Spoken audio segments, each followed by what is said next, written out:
बिस्मिल्लाहिर्रहमानिर्रहीम, अस्सलाम वालेकुम, वेलकम टू द बीनर सलीम शो। नवाज शरीफ साहब की वापसी होने वाली है, इसी साल में होने वाली है, रोक सको तो रोक लो। दूसरी तरफ इमरान खान साहब बंद गली में हैं क्योंकि उनके साथ अब तक बहुत बुरा हुआ है और ये बुरा किसी और ने नहीं किया, उन्होंने खुद करवाया अपने साथ, और मज़ीद भी बहुत बुरा होने वाला है क्योंकि इमरान खान साहब की ना सिर्फ जान को ख़तरा है बल्कि उनके लॉन्ग मार्च को भी ख़तरा है। And last but never the least, जो फ़ौज है वो बुरे तरीके से फंस गई है। डेफिनेटली फ़ौज के ऊपर प्रेशर बहुत ज़्यादा है। इन्हीं तीनों अहम लीड्स के ऊपर हम बात करेंगे।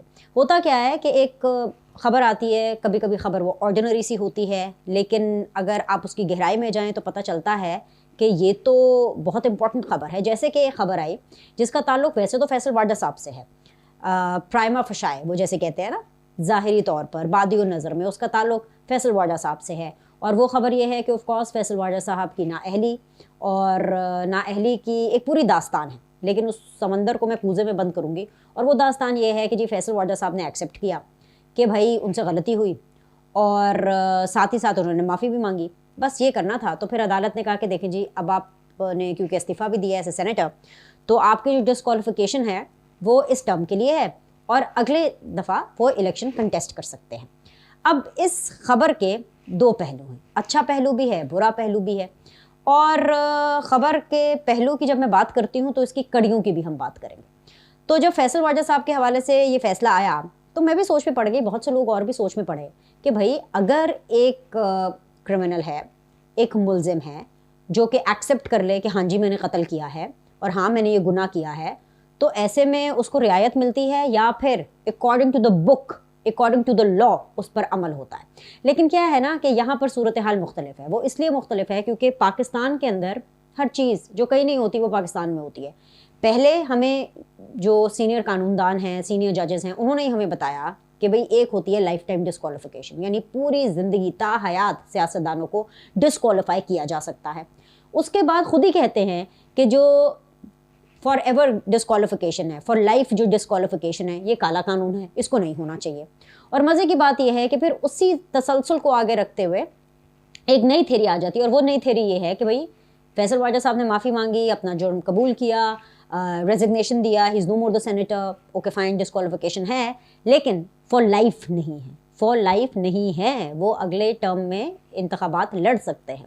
तो फिर ख्याल आता है कुछ ऐसे हजरात का जो पाकिस्तान में तो उस वक्त मौजूद नहीं है, पाकिस्तान से कोसों दूर है, 7 समंदर पार लंदन में, यानी कि नवाज शरीफ साहब, end of course Jahangir Khan Tareen साहब भी, उनको भी नहीं भूलना चाहिए, वो भी for ever for life disqualified है।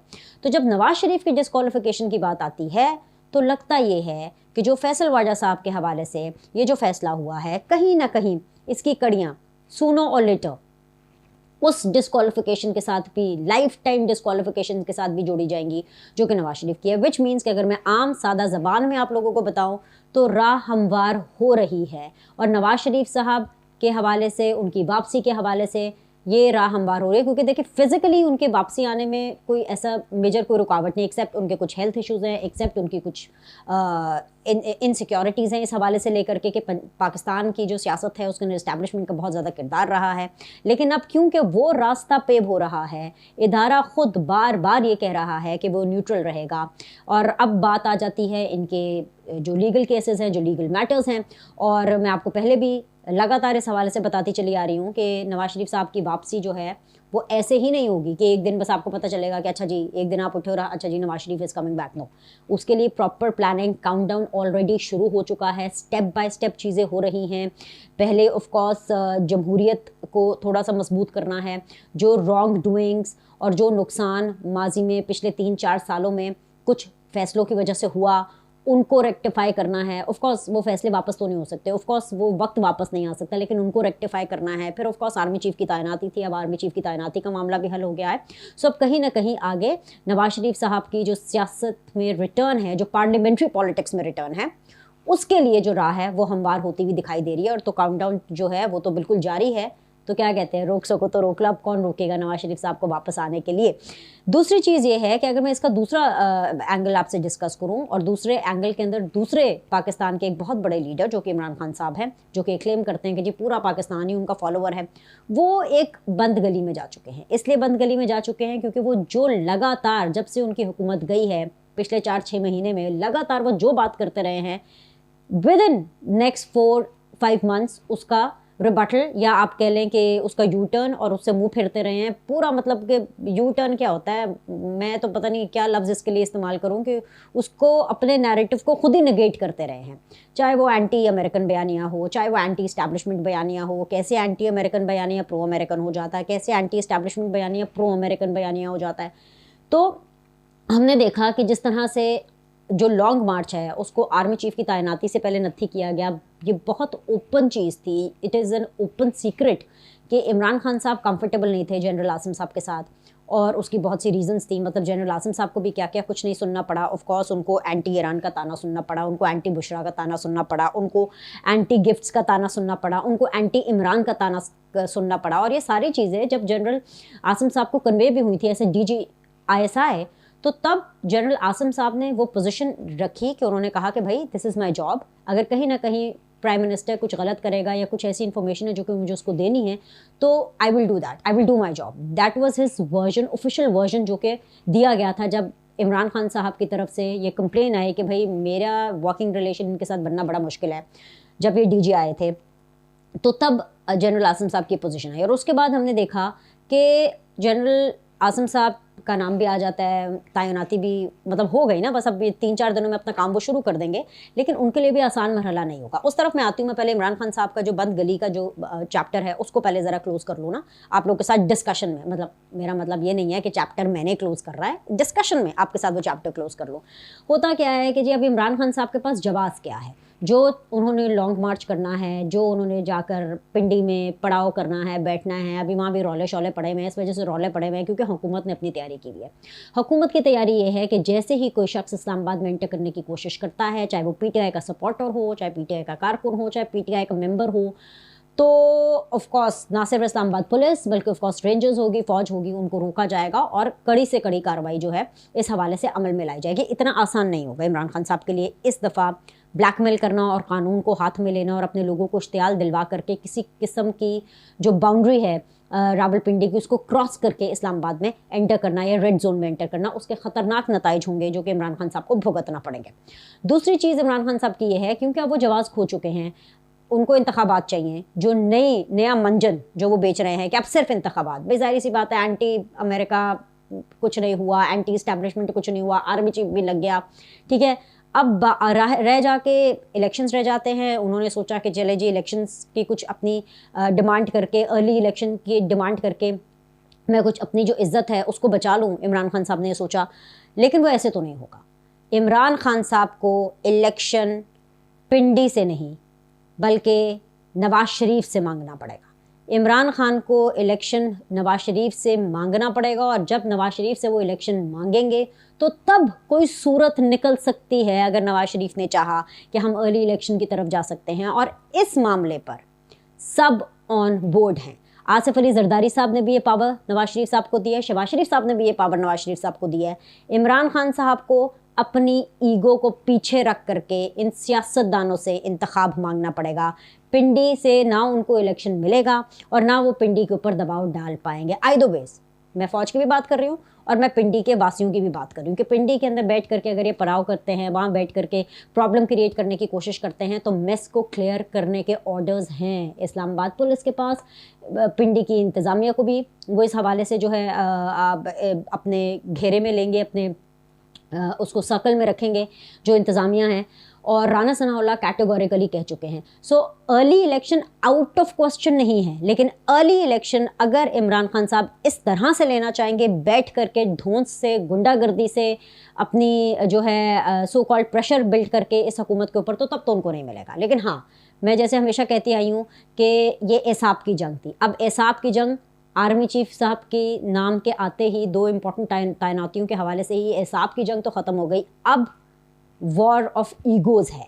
इमरान खान साहब को अपनी ईगो को साइड पर रख करके बातचीत करनी पड़ेगी। और मैं आपको ब्रेकिंग न्यूज़ ये दे रही हूँ कि बहुत जल्दी आप देखेंगे कि हुकूमत के साथ पाकिस्तान तहरीक इंसाफ के 2-3 रुकनी जो वफ्द है उसकी बातचीत करने के सिलसिले का आगाज़ हो जाएगा। क्योंकि कहीं ना कहीं इमरान खान साहब को भी बात अब समझ में आ रही है कि उनको बातचीत करनी पड़ेगी, इस डेडलॉक को ख़त्म करना पड़ेगा। और अनकरीब जो पाकिस्तान तहरीक इंसाफ है, आरिफ अलवी डेफिनेटली उसमें शामिल होंगे, और इसके अलावा 2-3 और लोग होंगे पाकिस्तान तहरीक इंसाफ के जो कि हुकूमत से रब्ता करने वाले हैं ताकि मामलात आगे बढ़े। और कुछ बैद नहीं है कि इमरान खान साहब या पाकिस्तान तहरीक इंसाफ पार्लियामेंट के अंदर वापसी की तरफ अपनी जो राह है वो हमवार करें। अब हम बात कर लेते हैं फ़ौज की, कि जब मैंने ये कहा कि फ़ौज बुरे तरीके से फंस गई है, वो इसलिए फ़ौज बुरे तरीके से फंस गई है क्योंकि फ़ौज ने रहना है न्यूट्रल। तो फ़ौज जो है वो अब इंतकामी कार्रवाई नहीं कर सकती इमरान खान साहब के ऊपर, क्योंकि जो इमरान खान साहब ने फ़ौज के साथ किया है ना, पाकिस्तान की तारीख़ में इतना बुरा शायद ही किसी ने किया होगा। लेकिन फिर भी बाजवा साहब ने, क्योंकि वो रिटायर हो रहे हैं, उन्होंने बड़े दिल का मुजाहरा करते हुए दरगुजर किया। लेकिन जो नए आर्मी चीफ़ हैं उनके लिए फ़ौज की साख को बरकरार रखना, अपनी साख को बरकरार रखना, अपने इदारे की साख को बरकरार रखना बहुत ज़्यादा ज़रूरी है। और इससे पहले इमरान खान साहब दोबारा ओए आर्मी वाले पॉइंट पर आएँ, ओए आर्मी चीफ़ वाले पॉइंट पर आएँ, तो कहीं ना कहीं इस चीज़ को हल करना बहुत ज़्यादा ज़रूरी है। तो लिहाजा जो नए आर्मी चीफ जैसे ही अपनी असाइनमेंट संभालेंगे, जैसे ही अपना चार्ज संभालेंगे, which is in after 3-4 days, तो उनके लिए ये एक बड़ी डिफ़िकल्ट सिचुएशन होगी, क्योंकि उन्होंने फ़ौज की रेपुटेशन को भी बरकरार रखना है, उन्होंने आवाम के अंदर जो अपना इदारा है उसका ट्रस्ट भी वापस अर्न करना है, क्योंकि इमरान खान ने जो नैरेटिव बनाया उससे कहीं ना कहीं ट्रस्ट गया है, उस ट्रस्ट को भी वापस करना है। लेकिन फ़ौज इसलिए फंस गई क्योंकि ना फ़ौज इंतकामी कार्रवाई कर सकती है और ना वो इमरान खान साहब का साथ दे सकती है। अगर इमरान खान साहब का साथ देगी तो उनको पता है कि इमरान खान साहब के मुतालबात इतने अजीबोगरीब हैं और इतने मतलब अनडेमोक्रेटिक हैं कि वो उनका साथ नहीं दे सकती, क्योंकि बार बार फ़ौज अनाउंस कर चुकी है कि वो न्यूट्रल रहेगी।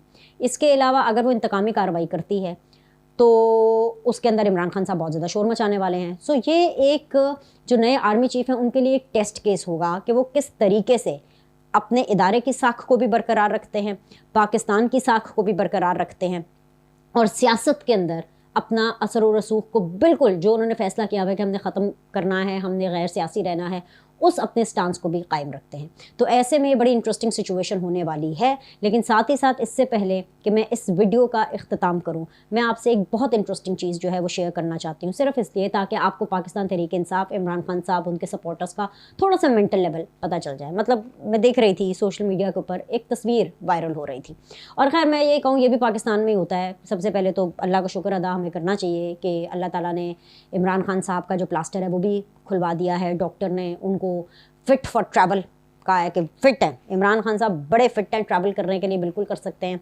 और ऑफ कोर्स कल उन्होंने जाना है पिंडी, वहाँ जाकर उन्होंने अपने कारकुनान से ख़िताब करना है, देखें क्या बात करते हैं वहाँ पे।